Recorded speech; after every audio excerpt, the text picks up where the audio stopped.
Put, ada semut-mut. Oke.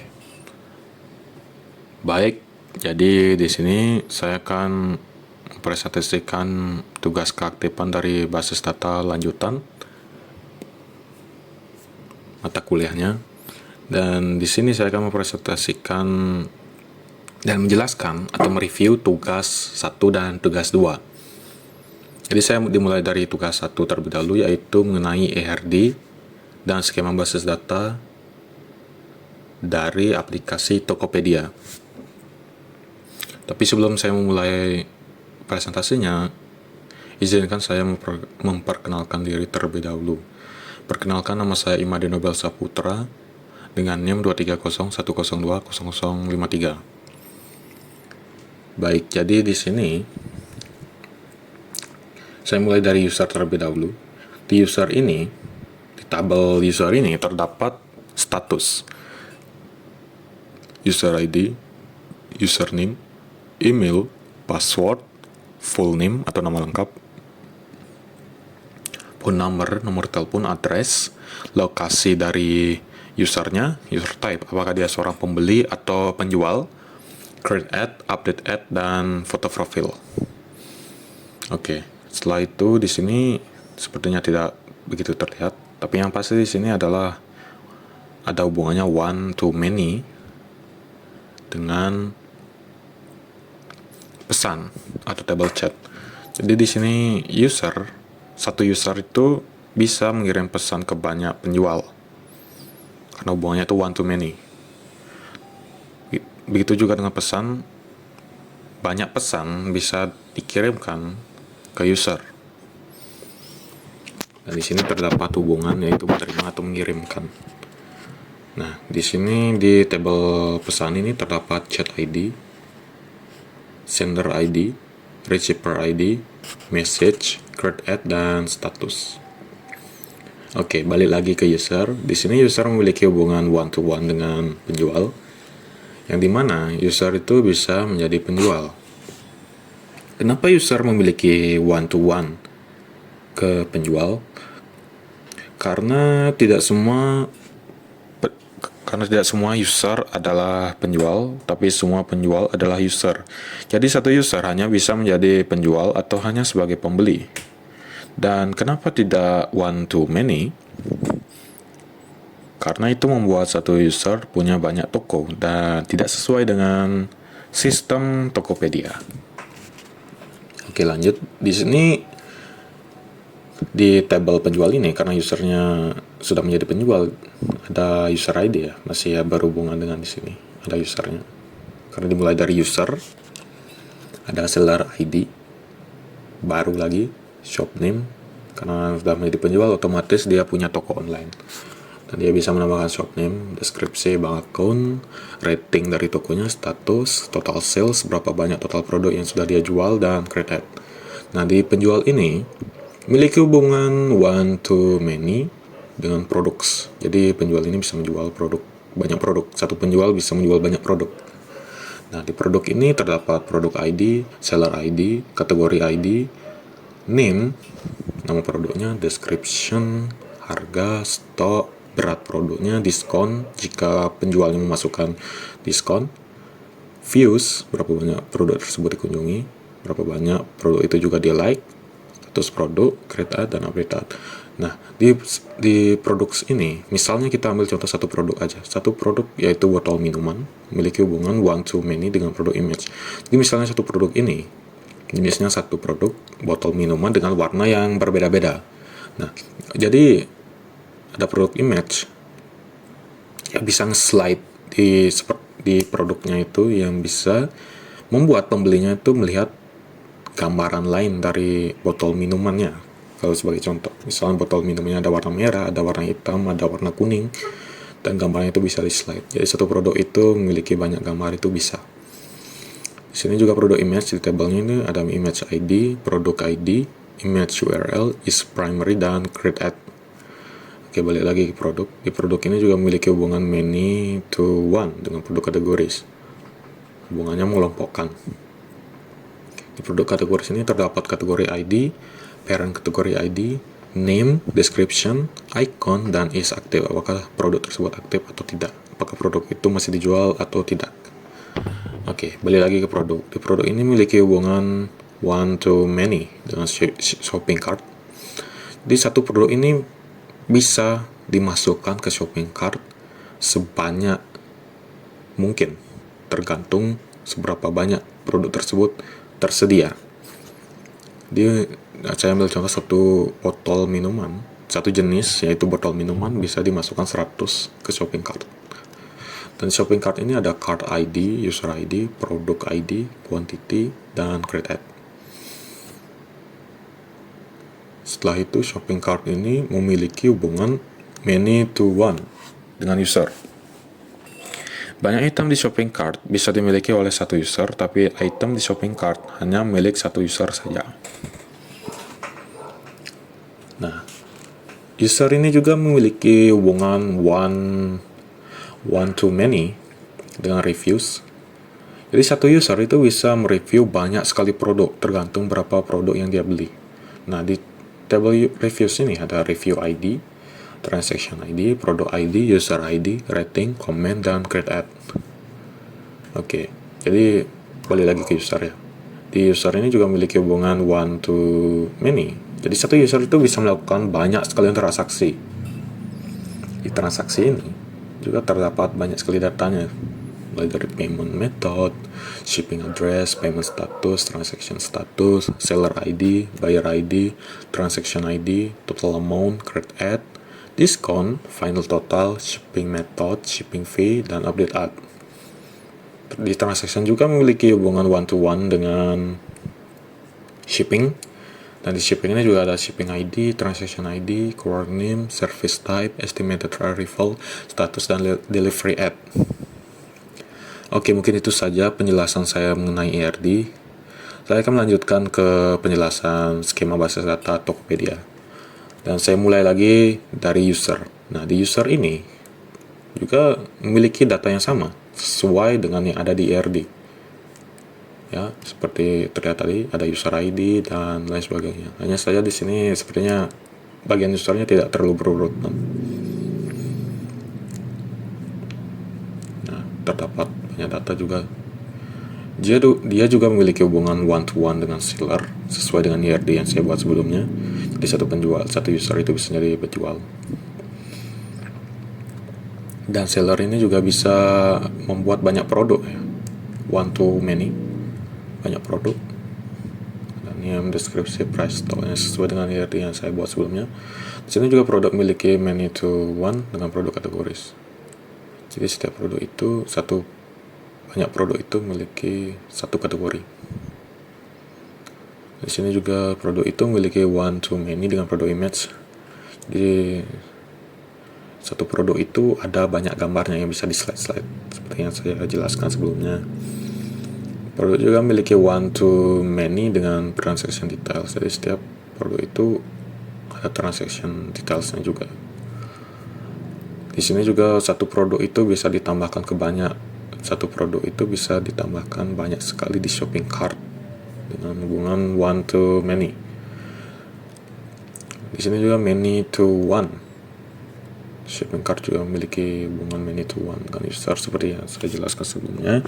Banyak item di shopping cart bisa dimiliki oleh satu user, tapi item di shopping cart hanya milik satu user saja.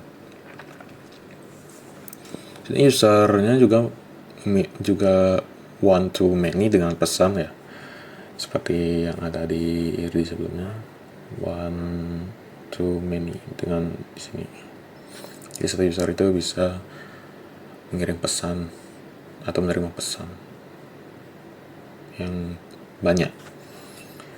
Oke, balik lagi, satu user juga bisa melakukan banyak review, one to many. User juga bisa melakukan banyak transaksi, one to many, one user ke many transaction.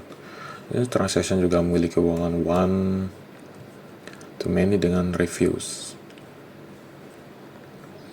Transaction juga memiliki hubungan one to one dengan shipping sesuai dengan yang ada di sini. Transaction dengan shipping. Oke. Mungkin itu saja penjelasan dari skema basis data, dan di sini juga terdapat kode SQL yang dimana jika kita cantumkan ke phpMyAdmin. Sebagai contoh, saya menggunakan phpMyAdmin, maka bakal terciptalah tabel-tabel ini. Di sini ada tabel user dengan user ID, username, email, password, full name, phone number, dan lain sebagainya. Nah, di sini juga ada int, integer, primary key, auto. Jadi dia auto nambah setiap ada user baru, maka dia auto nambah. Dan di sini ada varchar 50 dan lain sebagainya. Banyak. Dan kita masukkan kode table user ini, maka akan terciptalah yang namanya user ini. Simpelnya gitu. Mungkin itu saja yang bisa saya jelaskan mengenai tugas yang pertama ini. Sekian, terima kasih. Baik, jadi di sini saya akan menjelaskan mengenai tugas kedua dari basis data lanjutan. Dan di tugas kedua ini saya harus memasukkan 10 data di setiap table ini dan memasukkan prosedur dan function. Oke, sebelum itu saya akan menjelaskan dulu gimana saya mendapatkan table-table ini. Jadi table-table ini saya dapatkan itu dari kode ini. Jadi kode ini saya copy semuanya, saya pastikan di SQL ini, di dalam database Tokopedia ini. Nah, dan saya juga memasukkan 10 data. Jadi setiap table ini saya masukkan 10 data. Saya ambil contoh chat. Table chat ini ada message, ada chat ID, create ad, status, dan lain sebagainya, yang jumlahnya itu ada 10. Ada juga produk yang jumlahnya itu ya ada 10, awalnya 10, cuman di sini saya coba-coba sebenarnya. Di sini bisa dilihat ada 10 ya kalau. Nah, di sini ada 10 juga. Dan semuanya ada 10. Intinya saya sudah memasukkan 10 data di sini. Dan setelah ini saya juga sudah memasukkan yang namanya 3 prosedur dan 3 function, ada fungsi. Nah, di sini saya akan membahas prosedurnya terlebih dahulu. Di prosedur ini ada yang namanya add new product, delete product, dan update transaction status. Nah, saya akan mengetes add new product terlebih dahulu. Nah, di sini tambahkan produk, uji prosedur add new product. Saya akan mengujinya terlebih dahulu.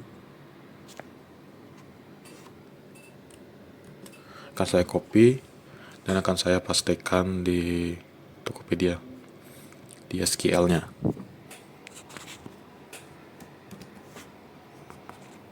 Akan saya kirim. Nah, di sini berarti produknya itu sudah ditambahkan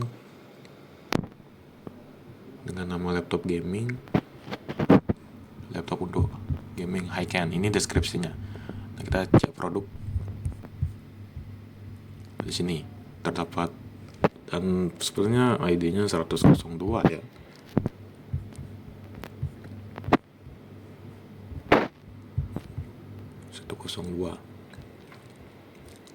Ya, laptop gaming.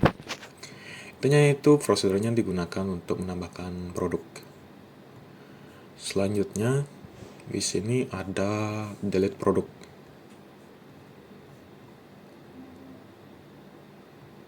Oke, tapi sebelum itu saya mau tes dulu.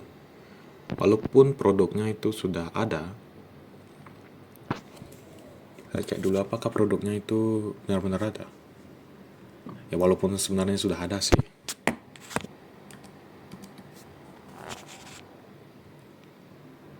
Nah, di sini juga terlihat bahwa produknya itu udah ada dengan produk ID 102 yang seperti saya bilang sebelumnya. Oke, dari situ kita coba buat delete produknya dengan prosedur delete produk.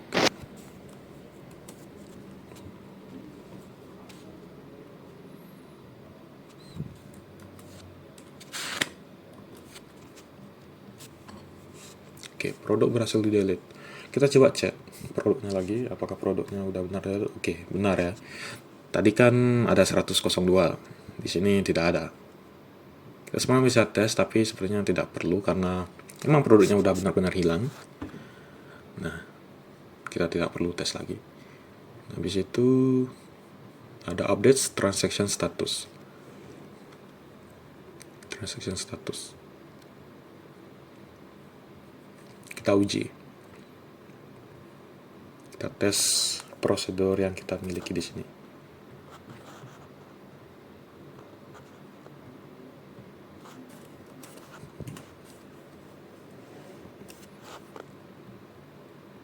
Oke. Update transaction status. Ship. Kita tes apakah itu berhasil atau tidak.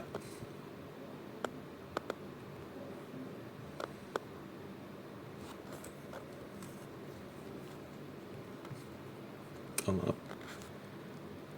Sini.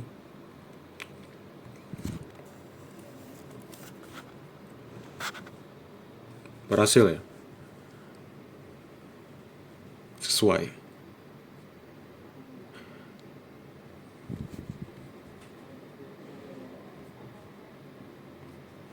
Nah, di sini setelah itu kita bakal tes functionnya. Functionnya itu terdapat get average rating, get total product bestseller, dan get total sales bestseller. Kita tes satu persatu.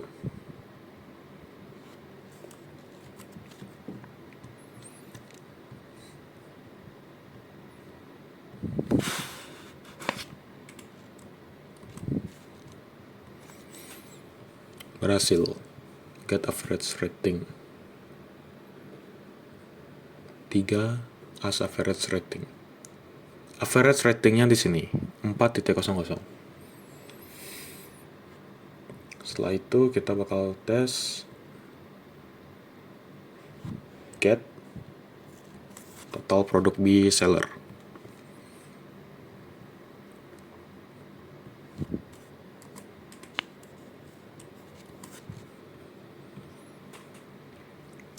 Total produknya di sini tertera 3, berarti fungsinya sudah berfungsi. Oke, yang terakhir adalah maaf, tadi get total product bestseller, sekarang get total sales bestseller. Saya tes.